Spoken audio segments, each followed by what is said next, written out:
Welcome to my bathroom and to my million beauty products that I have lying around. I've also had too much mulled wine this time, and I really hope I managed not to drown while filming this like the last time. But I guess it's time for you to hear my actual thoughts about Henry Cavill as The Witcher. I mean, I still love the guy, and I think he's a good choice, but I do realize that most of the people who are against him as Geralt are against him because everybody was expecting some new guy who is rather unknown to come along and do a good job as Geralt. Um, like this, many people who lack the imagination or haven't heard about suspension of disbelief just see Henry Cavill in a wig. And there's a lot of people who still criticize the wig by saying that it's unrealistic and that it looks like yak hair, not human hair. Whatever, dudes.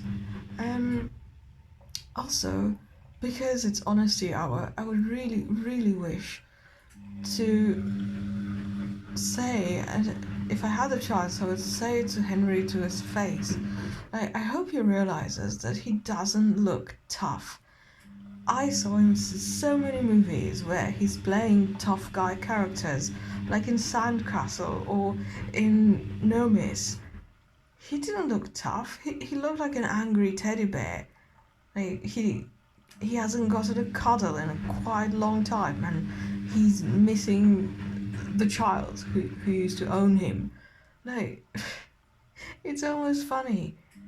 And I wish he would not just go after those kind of parts, where he gets to play a super tough guy who can crush his enemies like nuts between his butt cheeks. And yeah, there's a lot of other kinds of parts that he could do.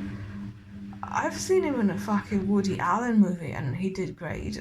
My favourite movie of his is The Cold Light of Day, where he plays an ordinary guy who is forced by circumstances to become an action person. But other than that, he was great. I love his acting. I love the story to that movie. It was very relatable because I too am a disconnected, uninterested millennial who would most likely panic and spring into action if something happened to my family. But moving on from that, we really need a lot more of those tough guy characters? Because we've kind of seen them all. We've seen SWAT tough guy, we've seen military tough guy, we've seen aviation tough guy, we've seen Navy tough guy, we've seen all kinds of tough guys that exist. And Hollywood keeps churning out movies about people who were special forces or SEALs or whatever, and now they're working a quiet job, and it's like a redo of David Cronenberg's A History of Violence over and over again, or Steven Seagal movies that are always the same trope. Like, he used to be super, super, super classified special forces, and now he's working as a policeman at a normal precinct, or now he's just a single dad or something, and he's gonna fuck some enemies up. But I'm ready to move on from that trope, because there's so many ways that you can make good action movies without falling into that one tired trope. And I really wish that Henry would realize that there's a lot more to making movies, and he has a lot more to offer besides frowning and whipping out a big gun. I don't know. I'm still positive that he's going to do a great job as The Witcher, and I'm really butthurt that a lot of people are against him as The Witcher, because they're letting their own subjective opinions get in the way of how they judge the show. There's some disconnect, because why can I see the fact that Henry's talented and has a lot to offer as an actor, but nobody else in Hollywood does? Like, he gets offered the same part over and over again, and for the rest of the time, his best work was done back when he wasn't an established name and he was taking any project that came his way. And that's how he did the Woody Allen movie, and that's how he did The Cold Light of Day. Like, I have to think about Hobbs and Shaw and The Rock's character, where he's fighting Hattie, Shaw's sister, and you can see that The Rock can play a 2019 badass guy character. He realizes the women can be dangerous, women can fuck shit up, but because he's not a guy who is inherently violent and who wants to see and cause destruction and pain, he just fights her to immobilize her. He doesn't fight her to kill. And he seems totally in tune with the realities of having a female opponent, and he knows what weak spots are accessible. He knows what strong points she has, and I know that it's a silly action movie, but I really, really enjoyed it because Shaw's sister was a badass, and everybody was a badass in that movie. And I just enjoyed it so much. It was so fucking entertaining. And if The Rock can avoid those tropes of being the biggest, baddest dude, it should be possible for Henry as well. Because it's a crime that more people in Hollywood don't see, that he's got a lot more to offer than his looks.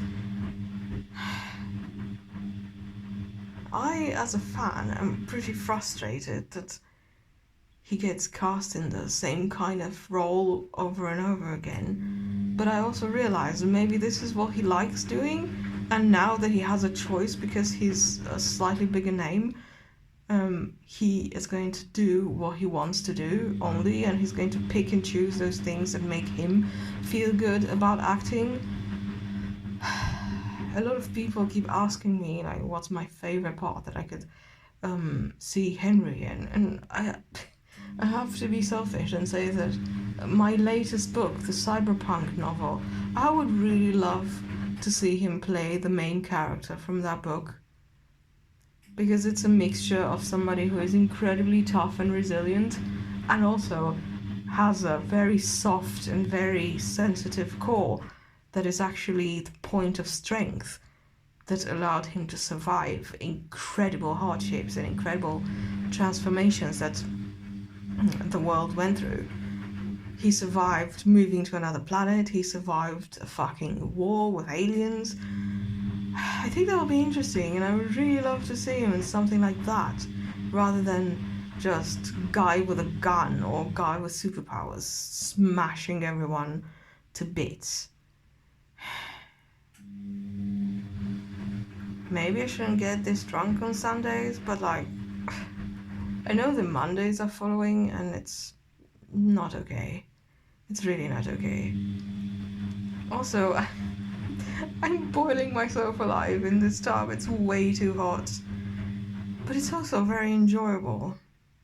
And luckily I've got Kneipp bath products, because I used to buy Hex Bomb products for the bath, but now with Brexit being such a looming reality, I don't know for how long I'm going to be able to buy Hex Bomb products from the UK. If the products that I want to buy from the website are £20 in total and shipping them to my house is 30. You know, I wish the politicians would realize that Brexit is not just a stupid political flex, and the rest of us would really love to buy from UK stores and actually receive our goods. But if we can't, I mean, we're gonna find other places to shop from, and our friends from the UK will have a lot to lose. But I guess those old people just have like a bone to pick with freedom, democracy, and wealth for everyone. Because it seems Brexit seems based like on such a stupid idea, like God forbid that other people benefit from our wealth from the fact that we established this European Union of states that agree on some rules. Like, it's okay for us to take money from the European Union, but God forbid you have to contribute. And, you know, I feel that personally, it's really, really insulting because on one hand, the UK is poaching medical professionals and other professionals from other fields from my country. But if you want to move there to live as a European citizen who has the right to move to any part of Europe and work there, you're received with hostility because you're going there to steal jobs from decent Brits. Because that implies that you're inferior just because you're from an Eastern European country. And it fucking sucks because they want us to work at Google, they want us to develop their software and to build their bridges and to wipe their old people's butts and everything in between. But they don't want to think that, oh God, somebody somewhere might thrive because they were wise enough to move to a country that offers more benefits than their own. I moved away from my country because I have 2 university degrees and a master's, and there are just no opportunities for me. In my country, it's just a matter of who you know and where you are placed politically. And since I don't have any political affiliation and I'm not somebody who has been doing networking ever since I left university, of course I don't have connections, and of course I'm going to be judged based on who I am. But employers, they look at my resume and think, well, you've got a lot of qualifications and you're going to ask for a lot of money, so we're not going to offer you a job that you're qualified for. And if you apply for a job that is under your qualifications, we're going to say, sorry, you're too overqualified, you can't have this job. And jobs really don't pay enough to live in my country, which is why I moved. And people here are being xenophobic as fuck. I don't live in the UK, but this is a problem that the entire west of Europe has. They like to benefit off of us. They like to reap immense gains off of having people from Eastern Europe working here, but they don't want to make room and to say, okay, you're people as well. You deserve to live like we live as well. Because nobody has a problem if a Brit moves to my town, the one I'm currently living in. They only have problem if somebody from Eastern European countries, yes, moves here. And that sucks. Like when I went to the agency for the workforce a lot of years back to ask for some advice and for some information, the woman there, who was pretty old, told me, but you need a work permit because you're from an Eastern European country that joined the EU later. And I said, well, no, actually, as of 2013, we do not need work permits anymore. And instead of believing me or Googling that shit, although she should have known that because she works with people from Eastern Europe all the time, every day, she had to check with a male colleague and ask him if it was true, if my claims were true. Oh my God. Those are no longer microaggressions, they're macroaggressions, because you get denied so many opportunities. And I realized that I strayed way back and away from the point of my rant, but that happens when I'm drunk. What I did want to say was that it's really nice to be able to take a nice luxurious bath instead of like sitting by candlelight waiting for the Sunday to be over so you can return to work where there's electricity. And it's not that I'm ungrateful, but I would also love to be able to purchase whatever products I want. And Brexit is kind of getting in the way of that.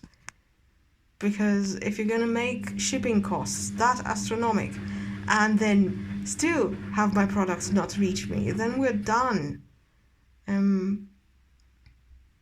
and if it stops being fun, like, what the hell? Old people who are into politics have something to prove. They want to flex on democratic parties and environmental parties all over Europe. And my question is, the people from the Brexit party, why the fuck did they want to get elected into the European Parliament? You're being paid with European money. You're getting a European salary. You're there to represent the interest of all Europe citizens, not just the fuckers who are xenophobic and who voted for you in your national elections. Why are they getting paid? They should say, you know what? We want to leave the EU, so we don't need our money. We're going our own way. But of course, it's not about that. It's about taking and not having to give anything in return, which sucks. Anyway, Honesty Hour is over. The two things to take away from this is that I don't think Henry Cavill is a threatening person. He can't look threatening. He just looks like an angry teddy bear. And I wish that he would capitalize on that and use it to his advantage in his career. And secondly, even drunk, I think he's going to be an amazing Witcher, and I think that everybody in the cast of The Witcher is going to do a great job, and people are going to love the series so fucking much, you won't believe it. And everybody who is a hater now is going to become really, really small and really, really quiet and enjoy the series. Just you wait.